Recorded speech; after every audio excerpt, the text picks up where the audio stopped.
নমস্কাৰ, মই শিবলি আপোনালোক সকলোকে মোৰ ইউটিউব চেনেল জ্ঞান আহৰণলৈ স্বাগতম জনাইছো।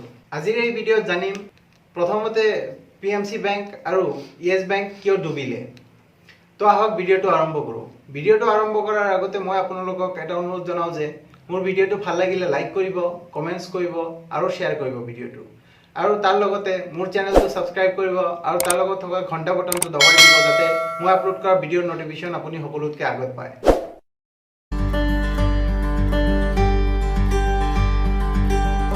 পিএমচি বেংক মানে Punjab and Maharashtra cooperative bank আৰু এতিয়া ইয়েছ বেংক বন্ধ হোৱাৰ অৱস্থা।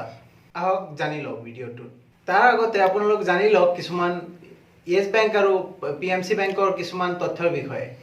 পিএমচি বেংকৰ মুঠ জমা টকা আছিলে 11,000 কোটি টকা আৰু ইয়েছ বেংকত জমা আছিলে 2 লাখ কোটি টকা। পিএমচি বেংকৰ কৰ্মচাৰী আছিলে 800 জন আৰু ইয়েছ বেংকৰ কৰ্মচাৰীৰ সংখ্যা হ'ল 18,000 জন। যিহেতুকে পিএমচি বেংক এটা কোঅপাৰেটিভ বেংক আছিলে, সেইটোৰ প্ৰেষ্টিজ ইমান নহয়, কিন্তু ইয়েছ বেংকটো হ'ল ভাৰতৰ 4ৰ্থতম স্থানত থকা বেচৰকাৰী বেংক। ডাইৰেক্টলি 20টামান কোম্পানীৰ লগত জড়িত আছিলে ইয়েছ বেংক আৰু এই 20টা কোম্পানীৰ যিমান চেলাৰী হয় মানে এমপ্লয়ীবোৰৰ যিমান কৰ্মচাৰীবোৰৰ যিমান দৰমহা হয় সকলোখিনি ইয়েছ বেংকৰ জৰিয়তে হয়। ভাৰতবৰ্ষৰ যিমান ইউপিআই ট্ৰানজেকশ্যন হয় তাৰে 35% ইউপিআই ট্ৰানজেকশ্যন এই বেংকৰ জৰিয়তে হয়। ইয়েছ বেংক কেতিয়া আৰম্ভ হৈছিলে? ইয়েছ বেংক আৰম্ভ হৈছিলে 2004 চনত। অশোক কাপুৰ আৰু ৰাণা কাপুৰ নামৰ দুজন ব্যক্তিয়ে ইয়েছ বেংক বনাইছিলে। ইয়াৰ পাছতে অশোক কাপুৰৰ আনফৰ্চুনেট ডেথ হ'ল, মানে আকস্মিক মৃত্যু হ'ল। তাৰ পাছত এই কোম্পানীটোৰ CEO হ'লগৈ ৰাণা কাপুৰ।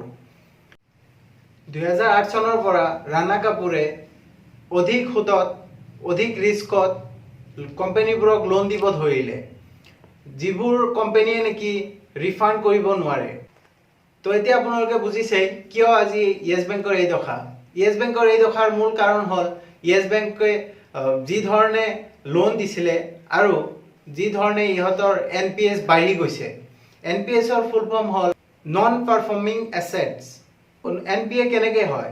যদি আপুনি বা কোনো বেংকে কোনো কোম্পানীক বা কোনো মানুহক যদি লোন দিছে আৰু সেই ব্যক্তি বা সেই কোম্পানীটোৱে যে 90 দিন বা তাৰো অধিক বেংকৰ লগত কোনো ধৰণৰ পইচাৰ ট্ৰানজেকশ্যন কৰা নাই, তেতিয়াহ'লে সেইটো NPA বুলি ধৰা হয়। 2017 চনৰ পৰা যেতিয়াৰ পৰা RBI এই ইয়েছ বেংকক মনিটৰ কৰিব ধৰিলে তেতিয়া গম পালে যে ইহঁতে NPSবোৰ লুকুৱাই আছে। মানে NPSবোৰ যিমান হিচাপ দিছে RBI তাতকৈ বহুত বেছি আছে, যাৰ ফলত 2018 চনত ৰাণা কাপুৰক RBI CEOৰ পদৰ পৰা আঁতৰাই দিলে। 2019 চনৰ মাৰ্চ মাহত ৰৱনীত গিল এই বেংকৰ CEO হয় আৰু তেতিয়ালৈকে এই বেংকৰ অৱস্থা বহুত বেয়া হৈ গৈছিলে।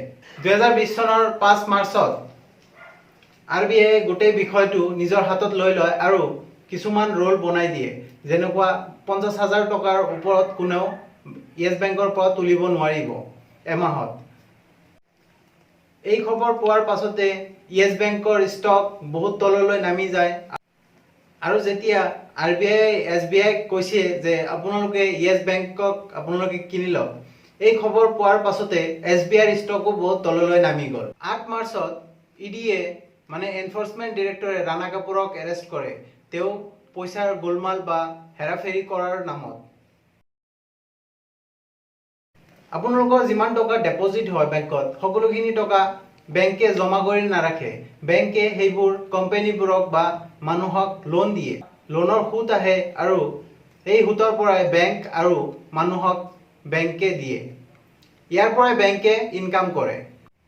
RBIৰ ৰোল মতে বেংকত যিমান টকা ডেপজিট হৈছে তাৰে 4% টকা কেছ বেংকত ৰিজাৰ্ভ ৰাখিব লাগে। এইটোকে কেছ ৰিজাৰ্ভ ৰেচিঅ' বুলি কয়।